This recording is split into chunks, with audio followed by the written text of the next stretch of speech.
Bonsoir et bienvenue sur les antennes de l'Office de radiodiffusion télévision du Mali. Nous recevons ce soir M. Choguel Kokala Maïga, candidat du MPR à l'élection présidentielle de 2013. Bonsoir M. Maïga. Bonsoir. M. Maïga, pourquoi êtes-vous candidat à l'élection présidentielle et quelles sont vos motivations?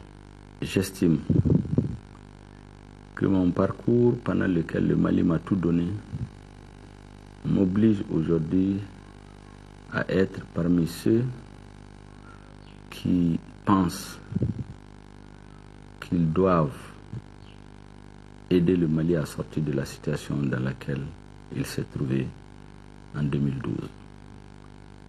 Notre pays a connu dans le courant du premier trimestre 2012 deux faits majeurs: l'effondrement de son armée, l'effondrement de l'État, à la suite des événements du 22 mars 2012 qui ont conduit au changement de régime.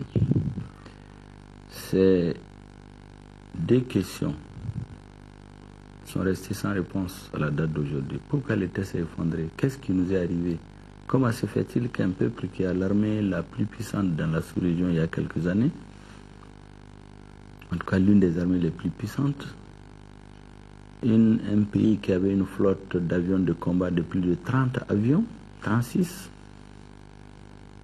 avec des centaines de chars, de Berdem, du matériel de tout genre, comme une armée qui a fait face à deux rébellions, à deux guerres à notre frontière, et a dissuadé un autre État qui voulait envahir le sud de notre pays. Comment est-ce que cette armée, comment est-ce que cet État se trouve effondré en quelques semaines, en quelques mois, sous le coup de boutoir d'un groupe de 300 bandits, 500 bandits, vendeurs de drogue, assassins qui prétendent agir au nom d'un islam de notre âge ou d'un séparatisme de mauvais aloi.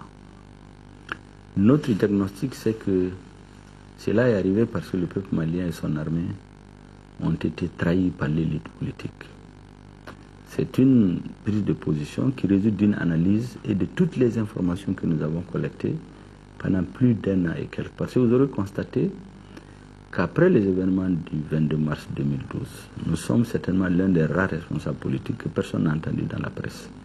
J'ai mis ce temps à profit pour m'informer, pour analyser, pour collecter les informations arrivées à cette conclusion. Je veux me présenter à l'élection présidentielle pour aider le peuple malien à laver cet affront, à laver cette humiliation.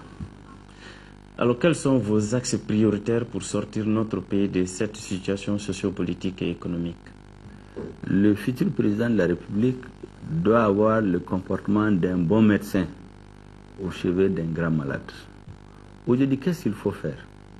Eh bien, la priorité de nos priorités, si nous sommes élus président de la République, c'est de restaurer les forces armées de sécurité du Mali, restaurer la sécurité de notre pays, faire en sorte que la force et le droit cohabitent de manière que la force permette à notre État de dissuader quiconque veut porter atteinte à son intégrité territoriale ou à sa sécurité intérieure, et le droit pour protéger les citoyens contre toutes les forces terribles, y compris les bandits de tout genre. Une fois que l'État est réhabilité, il faut s'attaquer aux questions d'ordre économique. Il faut faire tourner la machine économique pour pouvoir répondre à la demande sociale. Parce que sans répondre à la demande sociale, on sera très vite dans l'impasse. Il faut une école qui forme des hommes à se prendre en charge dans la vie. Parallèlement, il faut redéfinir notre diplomatie. Les actes prioritaires de notre diplomatie doivent avoir comme objectif coopérer pour résoudre les problèmes économiques et sociaux que nous avons. Vous verrez que la plupart des grandes réalisations qui ont été faites dans notre pays, que ce soit les barrages de Sélengue ou Manantali, la route Seba-Gao, le deuxième pont de Bamako, le barrage de Taoussa, la télévision nationale, sont le fruit de la coopération avec le monde arabo-islamique. Cet aspect de notre coopération, qui est une constante depuis 1960 jusqu'à 1991, a été mise à côté. Nous comptons la remettre au centre du débat. Faire en sorte que dans nos ambassades, dans les pays d'expression arabe, les Maliens arabophones, il y a beaucoup d'élèves des médersa qui ont fait tout le cursus qu'il faut et qui sont des hommes aujourd'hui qui peuvent servir notre pays. Les missions diplomatiques de notre pays vont avoir de plus en plus de personnel arabisant en leur sein pour travailler au service de la diplomatie du développement. Et bien sûr, nous coopérerons de façon très étroite avec le reste de la communauté internationale. Nous avons ensuite comme priorité le traitement spécifique de la question de foi et de religion. Pourquoi nous avons dit que nous créerons un ministère chargé du culte, de la foi et de l'éthique pour s'occuper de ces questions et ne pas attendre que la bombe explose. Nous avons indiqué aussi que les questions de la jeunesse, l'espoir que la jeunesse doit avoir, la promotion de la femme, remettre la femme au centre des préoccupations en matière de demande sociale, la femme et la jeunesse, nous avons dit que ça fait partie de nos principales priorités. Monsieur Maïga, envisagez-vous une refonte des textes de base du Mali et comment comptez-vous le faire? Absolument. Vous savez, il y a une modification que j'ai annoncée, que j'ai introduite dans la Constitution immédiatement. Le président du Mali, si je suis élu président de la République, ne prêtera pas serment comme ça. Il prêtera serment la main droite sur les livres saints de sa religion. Si c'est un musulman, il jurera sur le Coran. Si c'est un chrétien, il jurera sur la Bible au moment de rentrer en fonction. Ça n'a absolument rien à voir avec la laïcité. Nous pensons que la laïcité est mal interprétée aujourd'hui. Elle est interprétée comme étant l'action de l'État contre les religieux, contre la religion. Nous allons mettre fin à ça. Ça, c'est une première innovation que nous allons faire. Nous avons des insuffisances qu'on a constatées dans l'exercice et de fonctionnement des mécanismes institutionnels dans notre pays. L'Assemblée nationale, pour qu'elle ne soit plus une chambre d'enregistrement. Nous allons imaginer des mécanismes qui permettent à l'Assemblée d'assurer mieux son pouvoir de contrôle. Ce qui est arrivé à notre armée, les députés le savaient. Il y a quelques années, le commandement militaire a rencontré les députés à huis clos pour leur dire que depuis 2000, le Mali a cessé d'avoir une armée digne de ce nom. Qu'en cas d'agression, nous n'avons pas une armée qui peut faire face à cette situation. Qu'est-ce que les députés ont fait? Rien du tout. Ils n'ont pu rien faire. Tout ce qu'ils pouvaient faire, c'est d'augmenter le budget de l'armée. Mais le contrôle, ils n'en avaient pas les moyens. Et donc, il faudra repenser comment est-ce que le contrôle parlementaire peut s'exercer de façon plus efficace au plus grand bénéfice des électeurs qui ont installé l'Assemblée. Et naturellement, nous considérons les larges couches populaires du Mali, parce qu'il y a des aspects que nous ne voyons pas. Les partis politiques, la société civile, les organisations religieuses seront concertées. Et nous avons dit qu'aucune loi de société, une loi de transformation de notre société ne sera plus prise sans tenir compte de la vie de ceux qui font le soubassement de notre société, les chefs religieux, les chefs traditionnels. Pourquoi on ne vote pas une loi qu'on ne peut pas appliquer dans notre pays comme c'est déjà arrivé? Votre mot de la fin?